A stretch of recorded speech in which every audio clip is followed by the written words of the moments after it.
Ya, Prof, tadi ini cukup menarik membahas yang Prof cuplik tadi dari suara narasumber lainnya dalam program Prof yang Prof ikutin kemarin begitu ya. Tapi sebelum kita menuju ke sana, kita simak dulu informasi berikut ini pemirsa, cuplikan informasi dari sejumlah media yang kami dapatkan berikut ini. Bawaslu saat ini Bawaslu Malang menyelidiki dugaan praktik politik uang jelang pemilu. Kemudian kita lihat pemirsa, berikutnya, Bareskrim Polri, politik uang di pemilu 2024 ada 20 kasus, di 2009 mencapai 100 perkara pemirsa, 2019 mencapai 100 perkara. Kemudian kita lihat informasi berikutnya, caleg DPRD Sulut dan 5 tim anggota sukses jadi tersangka money politics pemilu tahun 2024. Wow, ini sejalan dengan yang Prof katakan tadi ya, soal begitu masifnya politik uang, dan ini disebutkan adalah dalam bentuk memperebutkan posisi sebagai wakil rakyat di parlemen, baik tingkat kabupaten, kota, provinsi, ataupun juga mungkin pusat.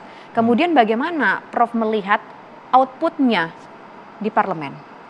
Ya. Outputnya sudah dapat kita bayangkan dari sekarang ya. Orang itu mungkin tidak punya kompetensi untuk menjadi wakil rakyat, tapi dipaksakan. Ya, pertama dengan uang, yang kedua karena popularitas. Dan saya kira itu tidak sehat bagi demokrasi. Di negeri kita ini banyak orang-orang pintar, anak-anak pintar yang berbakat sebenarnya. Cuman sayangnya dia orang miskin, orang kampung, tidak dikenal, lalu akhirnya dia tenggelam. Sama juga seperti rekrutmen pemain sepak bola ya. Di kampung itu banyak sekali sebenarnya orang yang anak-anak yang pandai bermain sepak bola, tapi kemudian tidak diberikan kesempatan, akhirnya dia jadi pemain sepak bola di kampung aja. Nah, begitu juga dengan rekrutmen para politisi ya. Saya kira kalau saya berkaca pada diri saya sendiri, kalau saya lahir di zaman sekarang, mungkin saya pun nggak akan bisa jadi politisi ya. Karena saya memulai jadi aktivis itu sejak SMP malah. Jadi sekretaris KAPI pada waktu itu, jadi ketua OSIS terus sampai jadi ketua MPM UI dan HMI dan segala macam, baca buku, berdebat. Akhirnya muncullah sebagai calon politisi. Sekarang kan orang tidak perlu berdebat, baca buku banyak-banyak ya, tapi mungkin kalau dia punya uang atau dia jadi aktif di medsos, jadi influencer segala macam, lantas kemudian ya direkrut dan kemudian memenangkan pencalonan. Zaman sudah berubah ya, tapi saya kira idealnya kalau berubah itu menjadi lebih baik. Tapi sayangnya sekarang berubah menjadi keadaannya agak kurang baik. Jadi keadaan yang kurang baik itu gimana maksudnya, Prof? Dapat kita ukur sebenarnya dari produk yang dihasilkan oleh DPR. DPR itu kan mempunyai banyak fungsi, antara lain fungsi pengawasan terhadap jalannya roda pemerintahan, dan yang kedua adalah fungsi legislasi pembentukan undang-undang. Ya, produk undang-undang kita sangat minim di DPR kita. Dan ketika melahirkan undang-undang pun kualitasnya dipertanyakan. Seperti misalnya Omnibus Law sebagai satu contoh.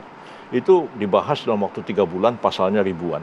Dan di dalamnya itu penuh lubang-lubang yang banyak sekali. Agak berbeda misalnya pada waktu awal reformasi, tahun 99 sampai 2004. Ya. Zamannya Gus Dur dan zaman Bu Megawati, saya Menteri Kehakiman pada waktu itu, membuat begitu banyak undang-undang, dan sebagian besar undang-undang itu masih dipakai sekarang. Undang-undang KPK, PPATK, undang-undang pemberantasan terorisme, undang-undang advokat, undang-undang macam-macam lah, undang-undang jabatan notaris dan lain-lain. Dan undang-undang kejaksaan, undang-undang TNI Polri, itu saya bahas nggak tidur-tidur sampai pagi dengan DPR. Tapi anggota DPR-nya juga bagus-bagus pada waktu itu, dan tim pemerintah juga cukup kuat dan menghasilkan undang-undang yang bertahan cukup lama sampai sekarang. Nah, sementara kita lihat Omnibus Law dibentuk, sebentarnya dibatalkan Mahkamah Konstitusi. Terpaksa Presiden harus pakai Perpu. Jadi itu menunjukkan bahwa ketidakseriusan. Dan kalau kita lihat tayangan televisi ketika membahas RUU di DPR, kelihatan agak kurang begitu serius ya. Dan ketika mengesahkan undang-undang, mungkin hanya sekian persen dari anggota DPR yang hadir. Ya, quorum katanya, tapi mungkin sudah taken, orangnya kabur. Ini seperti itu yang terjadi. Itu kan kalau dari segi outputnya, tapi juga tadi Prof mengatakan banyak yang mungkin terkenal di sosial media atau mungkin juga seorang pesohor. Itu juga kalau menurut Prof juga tidak memberikan output yang baik? Apakah karena mereka terkenal? Apakah karena mereka seorang pesohor? Jadi mereka mungkin dianggap kurang kompeten, Prof, untuk menjadi wakil rakyat? Bisa jadi. Ya. Yang sebenarnya politikus yang sejati itu kan kalau kita lihat di awal kemerdekaan kita ya, kita tahu Bung Karno, Bung Hatta, Syahrir, Natsir, apalagi yang Tan Malaka misalnya ya, itu kan mereka itu kan belajarnya nggak kira-kira, menulis nggak kira-kira. Nah sekarang ini banyak politisi kita nggak pernah baca tulisannya, ya, dan mungkin masyarakatnya juga sudah kurang rajin membaca juga ya. Kadang-kadang membaca medsos hanya berita dibaca judulnya doang, ya tidak membaca isinya. Ya, apalagi membaca buku tebel-tebel itu mungkin sudah tambah males lagi. Sehingga padahal untuk menjadi seorang politisi itu kan dia harus memikirkan kepentingan bangsa dan negara kita ini, dan dia tahu persoalan-persoalan mendasar yang dihadapi oleh bangsa ini dan bagaimana cara memecahkannya. Nah, kalau itu tidak ada, berarti kan dia cuma sambil lalu santai-santai aja. Sementara kita lihat dalam beberapa tahun terakhir ini kompetisi kita di dunia ini makin banyak. Di Asia Tenggara aja kita harus mewaspadai bisa-bisa kita ditinggalkan oleh Vietnam. Padahal 30 tahun yang lalu kita bantuin Vietnam itu di Pulau Galang segala macam ya. Dan di luar dugaan Vietnam sekarang sudah melejit, maju, dan kita walaupun ekonomi kita berjalan ya, tapi setelah COVID kemarin kita minus, dan kita memimpi ya tahun 2045 itu Indonesia emas, tapi dengan syarat pertumbuhan ekonomi minimal konstan 6% setiap tahun. Untuk mencapai ini itu tidak gampang, dan saya kira tugas Pak Prabowo sangat berat untuk ini. Ya, tugas Pak Prabowo ini bukan hanya melakukan pembangunan ekonomi, tapi juga adalah pembenahan birokrasi, dan yang paling penting adalah membenahi hukum. Ya, dan kenapa saya selalu mengatakan dari zaman Pak Harto sampai sekarang ini pemerintah kita itu seperti nggak pernah menganggap hukum itu masalah serius. Ya. Ada 2 poin yang cukup menarik di sini, Prof. Sebelum kita masuk ke hukum, saya merangkum, mencoba ada 2 persoalan. Persoalan hukum ini harus dibenahi, kemudian juga persoalan sistem pemilu juga harus dibenahi. Pertama kita masuk dulu nih ke sistem pemilu, Prof. Sistem pemilu itu pun juga sebenarnya perubahannya di bidang hukum. Di bidang hukum harusnya bagaimana? Apakah memang sistem yang sekarang one man one vote itu tidak sesuai sehingga tidak bisa memberikan output yang bagus untuk wakil rakyatnya, atau mungkin ada sistem lain yang menurut Prof cocok untuk Indonesia dengan jumlah warga negara Indonesia yang begitu besar? Ya, sebenarnya kalau kita lihat pembukaan UUD 45, the founding fathers kita itu kan memperkenalkan indirect demokrasi. Jadi kerakyatan yang dipimpin oleh hikmat kebijaksanaan dalam permusyawaratan dan perwakilan. Artinya kita itu sebenarnya tidak menganut demokrasi langsung. Kita membentuk MPR dulunya kan. MPR itu dianggap sebagai penjelmaan seluruh rakyat Indonesia. Ya, disitulah yang memegang kekuasaan tertinggi, menjalankan kedaulatan rakyat, memilih presiden dan meminta pertanggungjawaban presiden. Sebenarnya sistem MPR itu nggak ada duanya di dunia ini. Kita itu dulu menyusun UUD 45 itu dipengaruhi oleh adat dan Islam, dan dipengaruhi oleh konsep-konsep negara modern di Eropa Barat pada waktu itu. Kombinasi tiga-tiganya inilah yang melahirkan UUD 45 yang pertama. Kita amandemen UUD 45 itu mencontoh pola Amerika Serikat, yang presiden dipilih langsung, walaupun tidak seperti Amerika juga ada impeachment dan lain-lain. MPR kehilangan fungsinya, yang menurut saya sebenarnya ini harus direform kembali. Sebenarnya sebuah negara itu haruslah dikonsep ya, dibentuk berdasarkan alam pikiran bangsa itu sendiri. Jangan kita itu mengambil punya orang asing, nggak bisa ya. Ambil contoh misalnya Mao Zedong itu ambil konsep-konsep komunis untuk diterapkan di Tiongkok. Apa yang terjadi zaman Mao Zedong? Kemunduran bagi Cina. Budaya Cina itu kapitalis, nggak ada budaya sosialis pada orang Cina itu. Deng Xiaoping ketika mengambil alih kekuasaan, dia membangun sesuatu, memang mengambil konsep barat, investasi dan lain-lain, tapi berakar kepada budaya Cina yang kapitalistik itu, dan membuat Cina maju seperti sekarang. Nah, kita juga harus tahu bahwa Vietnam bisa-bisa meninggalkan kita, dan Malaysia walaupun beberapa tahun ini kita agak lebih baik daripada Malaysia ya, setelah COVID, karena Malaysia ada instabilitas politik, jadi mana terjadi ketegangan antara para tokoh pemimpin Melayu di Malaysia, mengakibatkan politik tidak stabil, ekonomi agak melambat, kita lebih maju.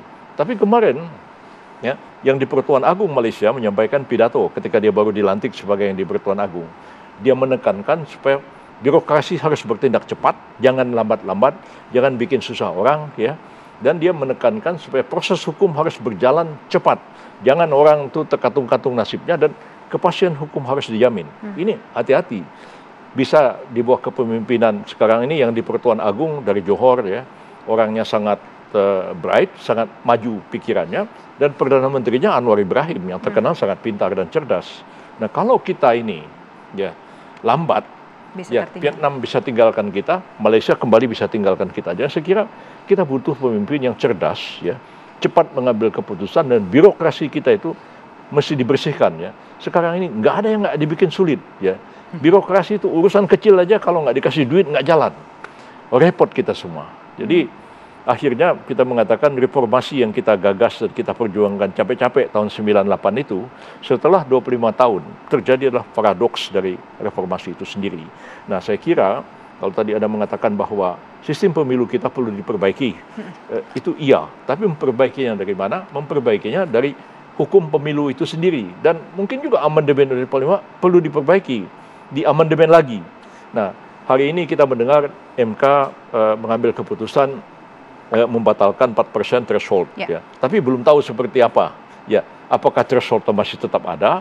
Pokoknya harus dirubah dari 4%, tambah banyak atau tambah sedikit kita belum tahu. Kata MK juga bilang harus mempertimbangkan penyederhanaan partai-partai politik. Sebenarnya biang kerok dari semua ini threshold itu sendiri, ya. Dan kemudian threshold untuk presiden yang 20% itu. Makanya kekisruhan pemilu ini terjadi karena memang pembatasan itu, ya. Banyak orang-orang yang potensial jadi presiden nggak bisa maju, ya, karena terbatas 20%. Ya, 20% itu akhirnya, ya, tahun yang lalu, 5 tahun lalu hanya 2 pasangan, tahun sekarang hanya 3 pasangan. Menurut saya sih kalau threshold itu nggak dibatasi, ya berapapun orang mau maju silahkan aja. Nanti kita akan menyeleksi, akan lahir pemimpin-pemimpin yang baik sebenarnya. Dan ini juga tidak sejalan dengan UUD 45, ya, karena UUD 45 mengatakan bahwa pasangan calon presiden wakil presiden itu diusulkan oleh partai politik peserta pemilu sebelum pemilu dilaksanakan. Ini sekarang di kotak-katik hasil pemilu sekarang ini dipakai untuk 5 tahun yang akan datang. Padahal orangnya udah pada mati yang milih itu. Itu yang sebenarnya menurut saya harus direform. Dan saya senang sekali Pak Prabowo berkali-kali berpidato mengatakan, bahkan menyebut nama saya, itu Pak Yusril, coba nanti dipikirkan ulang sistem demokrasi kita itu agar membuka kesempatan bagi semua orang, dan jangan demokrasi itu mahal dan hanya orang tersohor aja yang bisa masuk ke arena politik. Caranya bagaimana untuk merealisasikan itu? Apa buah pikiran kemudian yang terfikir di pikiran Prof. Yusril? Nanti kita jawab, Prof, ya. Usaha jeda berikut, kami kembali sesaat lagi.